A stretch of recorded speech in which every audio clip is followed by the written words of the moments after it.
Mozaik Indonesia.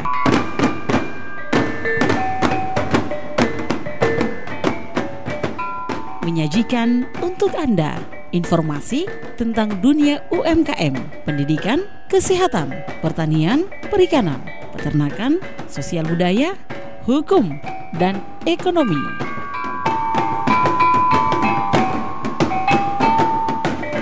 Mozaik Indonesia.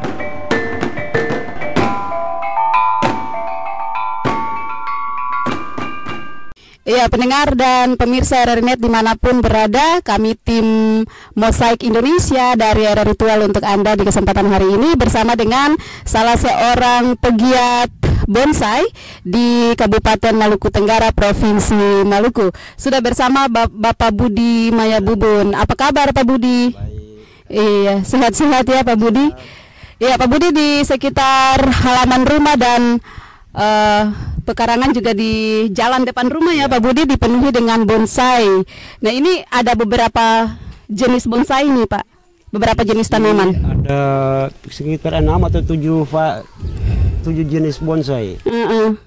Kalau ini santigi ada berapa varian, ini ada sekitar. Oh, santigi sendiri ada beberapa jenis ya?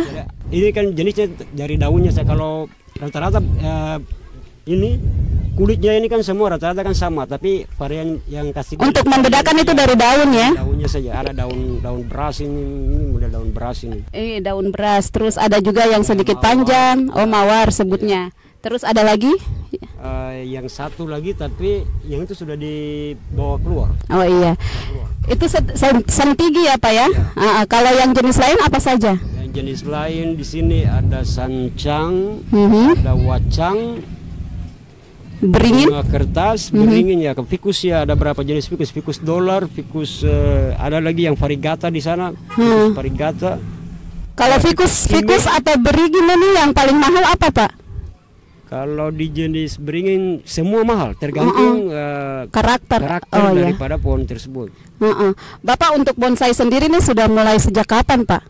Kalau bonsai sudah sekitar 7 tahun atau 8 tahun ini. Karena banyak kan tidak apa ya, kita piara tapi kan dibeli terus, jadi ya palingan perawatan sekitar 2 sampai 3 tahun ya itu. Oh, jadi yang melatar belakangnya Bapak sampai mau melihara bonsai sekian banyak ini karena memang pasarnya bagus atau gimana Pak? Ya, ini juga karena ini hobi. Hobi juga, awalnya hobi ya Pak ya? Kan tidak menargetkan ini pasaran. Ya, kita hanya karena hobi, tapi karena banyak. Akhirnya orang tertarik juga. Suka ya sudah seperti itu. Saya jual. Tapi ya kebanyakan itu kan dari luar. Kalau lokal ya. Kebanyakan yang beli itu orang dari luar ya Pak ya? Hanya karena di lokal ini kan banyak, kan banyak di sini. Jadi ya seperti itu. Yang paling banyak dilirik orang dari luar daerah itu yang jenis apa Pak? Ini santigi mawar. Santigi mawar ya, yang mana antara ini sama ini? Ini santigi mawarnya sudah tidak ada lagi. Sudah tidak ada. Kalau yang ada nih apa, beras ya? Ini beras.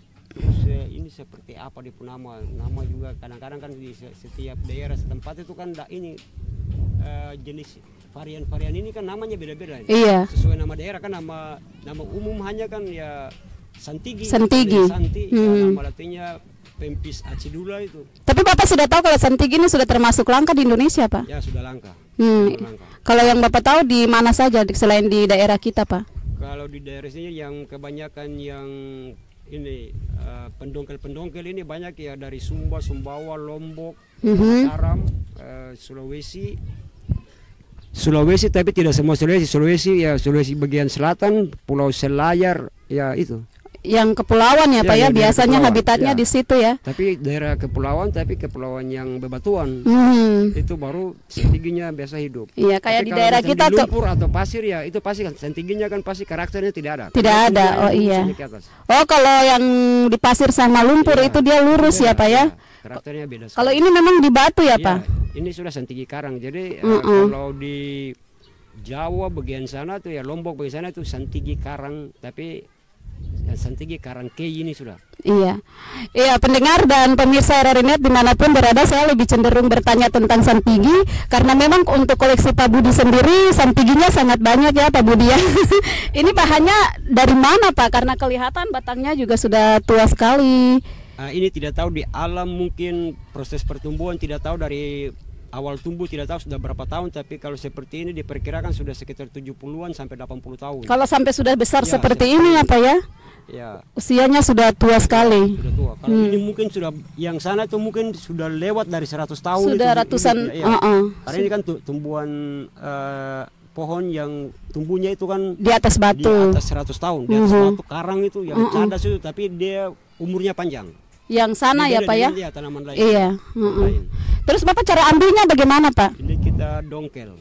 Dongkel itu jadi kalau ini kan rata-rata kan hidup di batu keras. Iya. Berarti kan kita pakai betel, hammer. Ya, tapi kalau biasanya ada yang pakai juga jackhammer. Tapi kalau jackhammer ya kesulitan di listrik tuh. Iya. Ya, mau tidak mau ya. Yang manual ya Pak ya? Kalau turun untuk mendongkel seperti ini harus sendiri atau kelompok Pak? Ini kelompok. Kelompok. Ya. Prosesnya sulitnya seperti apa Pak? Ini proses juga ya termasuk sulit karena memang kita bongkar batu, ini bukan batu karang biasa. Ini kan batu karang ini kan batu karang padat. Ini. Jadi pohonnya ini dilepas dari batu tempat dia tumbuh ya Pak ya? Ya. Jadi batunya dihancurkan seperti itu atau mungkin ada juga yang betel dulu, betel ya, yang penting ada bekas untuk betel yang besar masuk, yang pendongkel yang besar masuk baru mulai pecah. Terus Pak, kalau sudah diambil, apakah datang langsung dia bisa hidup atau prosesnya seperti apa lagi? Apakah ada perlakuan khusus? Ya, datang kan kita cutting terus. Potong ya Pak ya, ya maksudnya? Kita cutting dulu bagian atas dulu, kita lihat karakter pohon ini. Oh ya, seperti ini Pak ya? Ya, sesuai ini dipotong ya Pak ya? Mau dan tidak membuang karakter dasar pohon tersebut, dasar dari alam itu seperti apa. Lalu dalam proses penanaman, kalau di sini kan kita tidak tahu di daerah lain kan. Cara menanam ini kan beda-beda. Media tanam juga pasti beda. Iya. Jadi kalau kita datangkan sesudah kita dongkel, itu kita sikat kasih bersih keluar tuh semua lumut atau lumut. bakteri-bakteri Biasanya ada lumut juga. Melengket, itu tuh lengket di batang-batang ini pohon ini sampai ke akar sana, jadi bersihkan. Lalu kita rendam semalam dengan bawang merah. Bawang merah. Iya. Tujuannya untuk? Bawang merah untuk merangsang dan merangsang pertumbuhan akar nanti. Oh ya, karena dari laut ke darat ya Pak ya. Jadi dia harus menetralkan itu perubahan. Iya, karena nanti kan dari laut itu kan biasanya dia kan makan tumbuh hidup itu kan dengan air garam ini. Iya, yodium. Air laut. Di sini kan dia harus adaptasi, jadi kita harus rendam semalam supaya dia adaptasi dengan air tawar atau air payau yang kita pakai ini. Oh, berarti saat didongkel selain cutting batangnya mengikuti gerak dasar pohonnya juga cutting bagian akarnya ya karena kelihatannya. Iya. Lihat kalau akar yang tidak memungkinkan, jadi alur kehidupan di mana yang tidak pas ya kita potong. Sesuai potnya ya. Jadi kalau karakter mati seperti ini berarti ya kita lihat saja jalur mana yang memang tidak ada akar untuk membawa sari makanan ke atas, ya kita potong saja. Jadi kalau ini macam ini mati sampai matian ya ini pasti kita potong, kasih mati, sama kasih hilang akar-akar ini biar dia hidup mati, lalu pakai satu jalur aja. Jadi kan proses pertumbuhannya lebih cepat. Iya, tapi kenapa batangan matinya tidak dikeluarkan Pak? Alasannya? Ya, ini supaya menambah karakter tua daripada pohon tersebut. Pohon tersebut. Jadi lebih meyakinkan kalau pohon itu sudah tua ya Pak ya. Jadi ini kan pembuatan ini kan dari alam itu kan hidup ini. Iya. Tapi karena dilihat dari karakter pohon ini yang lebih bagus dibuat bunjin ini. Iya. Jadi ini bunjin itu apa Pak? Bunjin itu bonsai yang dibuat itu berdirinya tegak ke atas. Nanti dia meliuk ya seperti apa, tapi dia harus ke atas. Ke atas. Walaupun meliuk seperti ini, tapi dia vertikal ke atas tumbuhnya. Biasanya itu kan satu batang pohon saja ini.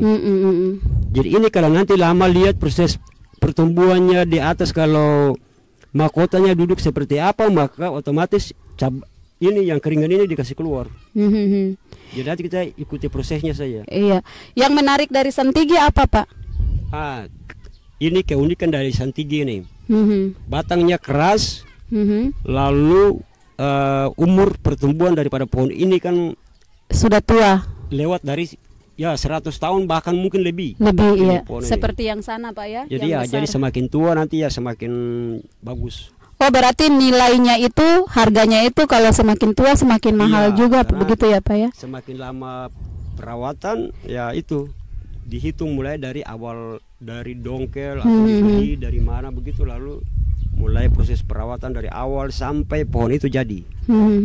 Berarti terus tambah lagi biaya ekstra yang dikeluarkan untuk beli pupuk, beli apa. Oh iya. Insektisida apa semua itu kan dihitung semua. Berarti Bapak pas proses awal setelah ini di cutting ini semua tumbuhnya nanti dari belakangan ya Pak ya? Atau memang dari laut? Mata tunas tuh. Jadi dari sini kita bisa lihat ini yang naik benjolan-benjolan itu sudah itu yang mata-mata tunas. Jadi kalau potong keluar atas semua nanti tumbuh lagi dari itu mata tunas. Oh iya. Kalau yang ini misalnya yang seperti ini Pak, dari laut itu sudah berapa lama lalu bisa menghasilkan tunas-tunas atau cabang-cabang baru seperti ini? Ini sekitar 2,5 tahun, tapi karena kurang perawatan dan pekerjaan lain akhirnya ini terlantar. Jadi baru kasih dia jadi subur, ini pemupukan apa lancar, aman apa tuh. Kalau penyiraman sendiri prosesnya berapa kali sehari? Kalau tergantung di daerah masing-masing. Kalau memang di daerah yang suhunya rendah, berarti kan pasti kan mendung semua, jadi mendung terus tuh, jadi kita ya siram paling sehari 2 hari atau sampai bahkan 3 hari. Pakai air tawar? Ya. Boleh air apa saja pakai boleh. Boleh ya airnya bersih, bebas dari bakteri. Kalau musim panas? Kalau musim panas seperti kita di Kei ini maka 2 hari sekali atau sehari sekali. Jadi bisa juga kalau memang lihatnya tergantung cuaca saja. Kalau memang dia panas sekali ya pagi sore. Pagi sore disiram. Pemupukannya sendiri seperti apa Pak dari bahan? Pemupukan saya pakai Dekastar, Osmokot. Oh ada pupuk khusus ya Pak ya? Dekastar. Tapi dasar untuk penanamannya kerikil juga ya Pak ya? Iya, ini kerikil sejenis batuan kapur yang diayak lalu itu kita pakai ini. Yang halus. Yang halusnya saja. Tujuannya untuk? Ini jadi kita begini itu supaya dia seperti yang di alam. Iya. Karena di alam itu di atas batu. Ya, di atas batu begini, di bawah kan sudah seperti ini. Iya. Akar semua kan lari ke bawah. Ke bawah, iya. Seperti ini. Jadi dia cari sari alami itu yang di bawah yang itu ya, untuk kerikil halus. Iya. Jadi pemupukannya itu kalau dalam sebulan atau seminggu Pak? Kalau Dekastar itu dari 6 bulan sampai 8 bulan. 8 bulan baru dipupuk lagi. Oh iya. Hanya proses penyiraman rutin ya seminggu sekali itu atau 3 hari sekali pakai kotoran kambing. Iya. Oh iya. Fermentasi. Yang kompos alami. Iya, tidak, fermentasinya bukan kompos. Oh. Fermentasi kotoran ini saja, kotoran kambing lalu kita ambil airnya itu saja. Oh, jadi kayak proses pembusukan seperti itu Pak ya, baru airnya disaring terus disiram. Terus kita pakai. Untuk pemupukan. Bapak kalau penjualan sendiri seperti apa? Penjualan ini itu kita tidak patok bahwa satu pohon harus ya dihargai berapa. Itu kan tergantung karakter dan lama perawatan. Itu Untuk karakter kalau Sentigi itu memang dibentuk atau sudah alami dia ada karakternya atau kombinasi? Kalau kita dongkel datang ya seperti apa? Kayak ini datang kan ini semua buntung ini. Iya, buntung, di-cutting semua habis ya. Jadi nanti dalam ya, pertumbuhannya kita lihat saja percabangan mana yang tidak sesuai. Oke, cutting keluar ya. Jadi ini yang dibentuk Pak ya? Iya, ini yang baru dibentuk ini setelah datang dari laut ini. Jadi kalau sejak dari laut datang tadi berapa usianya yang ini? Yang ini sekitar 70 sampai 80 tahun ini. Oh, yang alaminya ya? Ya, alami. Kalau dari proses jadi laut tambah di sini sudah sekitar 2 tahun lebih ya. Iya. Untuk penawaran harga sendiri kalau dengan pembeli dari luar daerah itu biasa seperti apa, Pak? Bisa puluhan juta? Ya, sampai sekitar itu bisa. Tergantung usia. Ya, tergantung usia, karakter pohon ya itu sudah. Biasa ada tawar-menawar lagi ya, Pak ya? Menawar lagi, jadi kalau teman apalagi kan ya pasti bisa nego. Nego lagi. Ya. Biasanya mereka beli terus dibawa keluar atau gimana, Pak? Ya, kalau memang di sini kalau mereka tugas di sini ya pasti kan masih perawatannya di sini. Kalau pindah ya bawa lagi. Bawa lagi. Ya. Oh iya. Jadi dibawa. Ada yang langsung dibawa langsung ke sana. Sudah. Ada yang dibawa dikirim langsung. Hmm. Jadi mereka beli di sini tapi dikirim lagi kembali keluarganya, mungkin rawatnya di sana di tempat tinggal mereka. Kalau di sini pegiat-pegiat bonsai seperti ini Bapak jalan sendiri atau mungkin ada teman-teman atau bentuk organisasi semacam itu Pak? Ada organisasinya di sini. Organisasi komunitas. PPB, iya, komunitas. Rata-rata semua pegiat bonsai ya Pak ya. Bonsai. Dan yang menjadi andalan memang andalan adalah Santigi Karangkei. Iya, pendengar dan pemirsa dimanapun berada, ternyata untuk pegiat bonsai sendiri di Kota Tual dan Maluku Tenggara ada komunitasnya. Dan yang menjadi andalan untuk bonsai wilayah Kota Tual dan Maluku Tenggara adalah pohon Santigi, di mana habitatnya di pinggir pantai ya Pak ya. Dan biasanya mereka akan melakukan aktivitas dongkel, kemudian proses tadi yang sudah dijelaskan oleh Pak Budi, ada proses pemotongan cutting yang disesuaikan dengan karakter dasar tanaman yang diperoleh dari pesisir pantai Kepulauan Kei, baik di Kota Tual maupun Maluku Tenggara. Dan yang ada seperti ini. Tapi untuk pembelian sendiri kebanyakan dari para pecinta bonsai dari luar daerah Kota Tual dan Maluku Tenggara. Saya penasaran Pak, yang pernah Bapak jual itu kisaran harganya dari berapa ke berapa Pak? Kalau di sini berkisaran sampai ke 6 juta per pohon. Per pohon. Yang paling murah Pak ya? Atau paling mahal? Itu sudah Pak, ya sudah mahal menurut kita di sini, itu sudah mahal karena memang yang datang ini kan bukan kolektor aslinya. Ini kan sudah dari tangan ke tangan tuh. Oh iya. Seperti itu. Berarti yang beli ini mereka yang nanti bisnis lagi ke luar daerah Pak ya. Jadi kalau yang Bapak tahu informasinya, kalau di daerah lain misalnya Jakarta, kalau ada festival seperti itu biasanya dibanderol harganya berapa Pak kalau Santigi? Santigi tidak tahu Santigi dari mana, tapi pernah itu sampai 2 miliar per pohon. Wow, harganya sampai 2 miliar ya Pak. Dan Santigi Karangkei yang baru-baru ini tembus 500 juta. Di mana itu Pak? Di Surabaya. Surabaya. Itu ukuran berapa itu kalau sudah sebesar itu Pak nilainya? Dia tidak besar, dia mungkin sekitar tinggi 40 cm. Berarti 40 cm, tapi bonggolnya besar sekali, mungkin sebesar ini. Tapi karakter tuanya memang sangat tua. Oh, jadi nilainya karena tua. Iya. Kalau yang miliar itu sudah besar sekali Pak? Atau? Ya, ada ya pohonnya tidak terlalu besar, tapi karena karakter pohonnya bagus, lama perawatannya begitu, sampai harganya seperti itu. Berarti benar-benar penentu harganya itu bukan masalah ukurannya Pak ya, tapi usia, terus karakter. Terus karakter pohon itu. Bapak kemungkinan ada tidak yang Bapak dongkel datang terus gagal mati seperti ini? Wah, itu banyak. Banyak. Jadi kita datang mungkin ya tidak tahu seperti apa, mungkin waktu kita dongkel ya sembarang dongkel atau apa, datang ya ada yang pasti mati. Ada yang mati. Jadi kering ya Pak ya? Kering. Tidak berhasil. Bapak merasa kalau kan dia tidak selalu dibeli setiap waktu Pak ya? Biasanya setahun bisa berapa? Setahun bisa 2 kali sampai 3 kali. Berapa pohon dalam setahun? Tergantung kalau permintaan dari Jawa, bagian sana, luar daerah ya pasti dikirim. Dikirim. Oh, jadi prosesnya pengiriman Pak ya? Untuk yang beli yang kirim atau Bapak yang kirim? Kita yang kirim. Oh, Bapak yang kirim. Sudah ada langganan memang. Tapi sejauh ini tidak pernah dicegat begitu Pak? Ya dicegat juga. Yang cegat ini ya dari PPB sendiri. Oh iya. Karena? Ini salah satu faktor. Dari komunitas? Ya, dari komunitas PPBI Maluku Tenggara. Ini kan anjuran dari provinsi. Oh, ada komunitasnya ada tingkat provinsi dan kabupaten, kota. Iya. Berhubung karena pohon ini kan pendongkel-pendongkel liar banyak, terus dijual dengan harga murah. Murah. Jadi menjatuhkan harga atau nilainya Pak ya? Dari Santigi, khusus Santigi Karangkei. Karena Indonesia ini terkenal kan Santigi Karangkei. Iya, sangat terkenal. Santigi Karang dari Lombok, Sumba, Sulawesi. Bukan. Yang orang gila sekarang di Indonesia ini, khusus Indonesia itu Santigi Karangkei. Saya pernah lihat di YouTube Pak, Santigi tapi langsung didongkel mungkin sama batu karangnya, itu saya memang lihat. Ya, itu karang dari Kei Pak, apakah itu memang betul Pak? Ya betul. Kalau yang di Madura itu didatangkan dari K itu bukan ratusan pohon, ribuan pohon.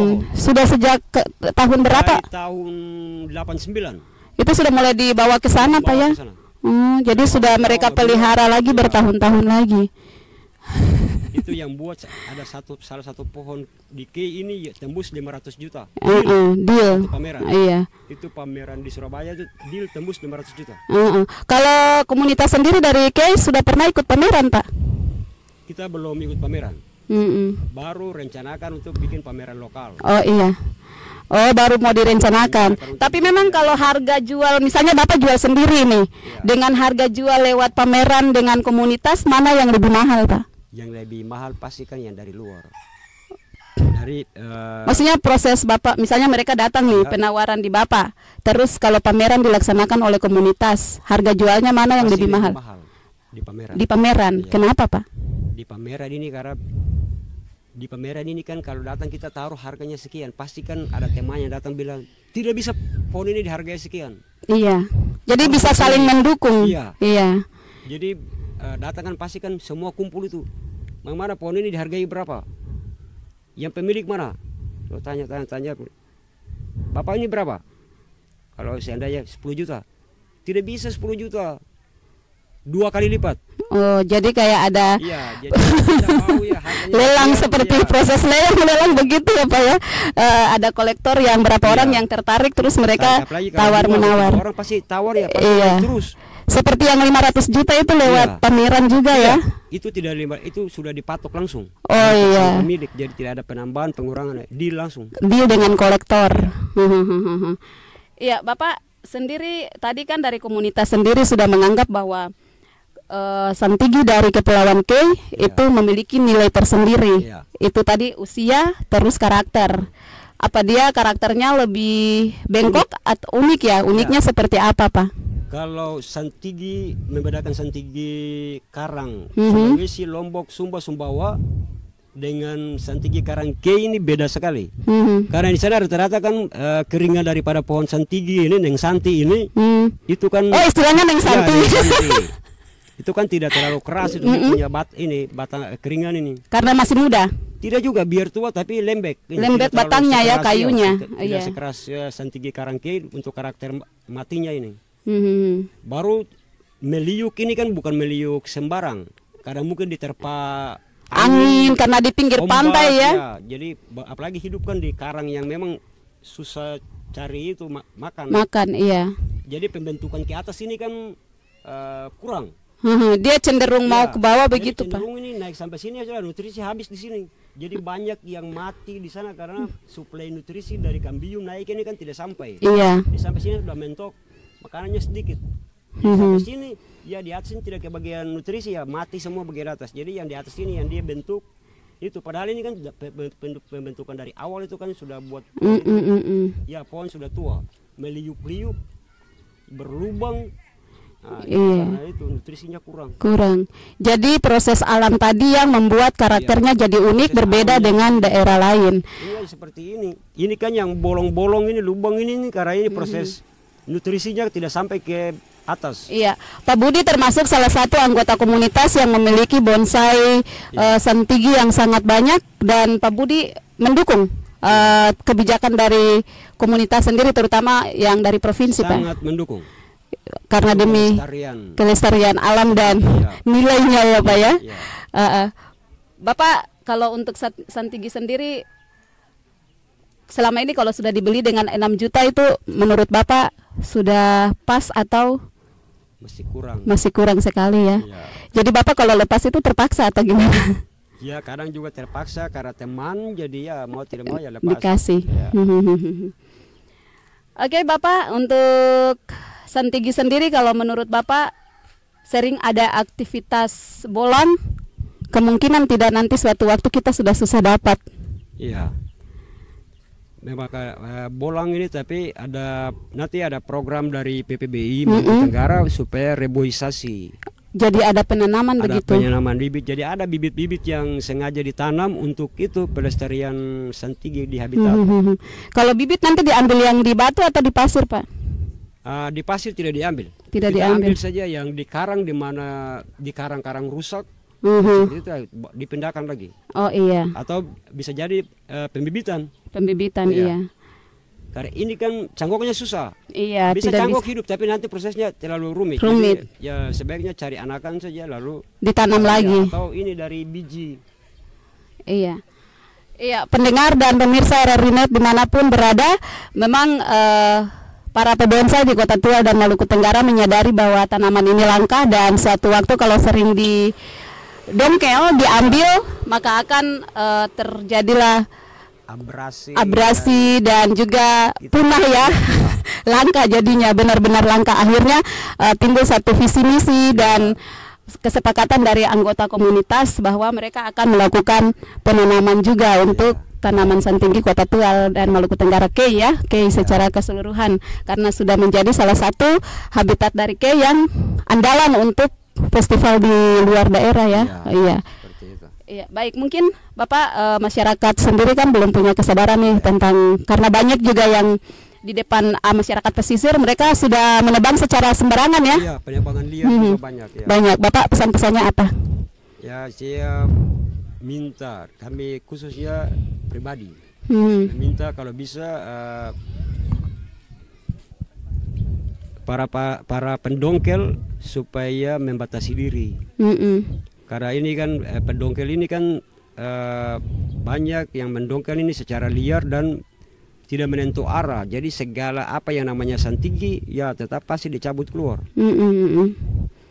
Jadi harapan saya semoga yang seperti yang lalu-lalu itu jangan lagi, lalu nanti kita adakan program untuk reboisasi santinggi. Apa Bapak mau mengajak juga masyarakat yang sudah paham tentang bonsai bergabung pasti, di komunitas? Pasti, ya.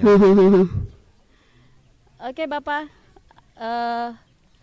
Bapak melihat bonsai santinggi dan bonsai-bonsai jenis lain itu punya prospek bisnis untuk masyarakat bagus tidak Pak? Ya, sangat menjanjikan. Sangat ya Pak ya? Sangat menjanjikan. Jadi tergantung saja siapa yang mau hobi ke bonsai ya segera bergabung. Ya, ini kan prosesnya kan pasti lama. Iya. Kalau mau pembentukan jadi bagus ya pasti kan butuh proses. Berarti itu kan hitungan tahun, bukan hitungan sehari dua hari. Berarti bonsai juga termasuk investasi jangka panjang nih Pak? Iya, betul. Oke pendengar dan pemirsa RRI.net dimanapun berada, demikian tadi perbincangan kami dengan Bapak Budi, salah seorang pegiat bonsai di Kepulauan Kei, Kota Tual dan Maluku Tenggara, di mana para pebonsai di sini yang menjadi bonsai andalan adalah santinggi. Apalagi sangat dibanggakan juga karena santinggi dari Kepulauan Kei yang disebut dengan santinggi karang ya Pak ya, menjadi andalan untuk berbagai festival bonsai di Nusantara. Ya, mudah-mudahan ini juga seperti kata Pak Budi tadi menjadi prospek untuk masyarakat dalam mengembangkan kehidupan ekonomi, terutama masyarakat pesisir yang sudah dianjurkan untuk ikut mengikuti kegiatan reboisasi, sehingga ke depan masyarakat juga bisa merawat, menjaga bonsai. Siapa tahu ya Pak Budi ada kolektor yang bisa membayar dengan harga yang mahal. Terima kasih untuk kebersamaannya. Terima kasih Pak Budi. Kita akan bersua lagi di lain waktu dalam Mosaik Indonesia dari RRI Tual. Sampai jumpa.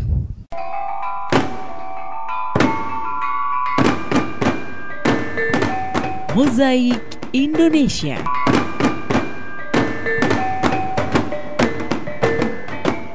Nantikan kami di hari esok dengan lain permasalahan. Mosaik Indonesia, maju dan tumbuh bersama. Demikian Mosaik Indonesia.